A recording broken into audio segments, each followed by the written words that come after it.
Assalomu alaykum. Sizlar bilan mashhur Uz kanali. Open budjetda majburiy ovoz to'plagan loyihalar dasturdan chetlatiladi. Kanalimizga obuna bo'ling va bitta like tugmachasini bosib qo'ying. Hozirda tashabbusli budjet jarayonining joriy yilgi birinchi mavsumi doirasida ovoz berish bosqichi davom etmoqda. Endilikda dastur doirasida majburiy ovoz to'plagan loyihalar ovoz berish bosqichidan chetlatiladi. Bu haqda Iqtisodiyot va Moliya vazirligi xabar berdi. Qayd etilishicha, ijtimoiy tarmoqlarda Farg'ona viloyati Quva tumanida 37-maktabda majburiy ovoz berish holatlari yuzasidan xabarlar tarqalgan. Mazkur holatlar tegishli vakolatli organlar tomonidan o'rganilib, haqiqatan ham ushbu maktabda xodimlar majburiy ovoz berishga jalb etilgani tasdiqlangan.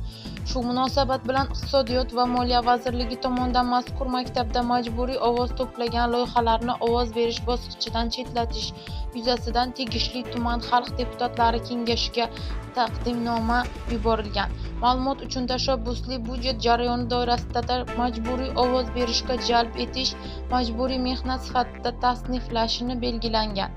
Agar siz ovoz to'plashga majburlash holatlariga duch kelgan bo'lsangiz, zudlik bilan Kambag'allikni qisqartirish va bandlik vazirligining 71 200 00 06 ishonch telefon raqamiga qo'ng'iroq qilishingizni so'raymiz, deyiladi xabarda. Eslatib o'tamiz, avvalroq Chirchiq shahrida 8-sonli umumta'lim maktabda o'quvchilarning ota-onalaridan tashabbusli budjet doirasida ovoz berishini talab qilgan edi.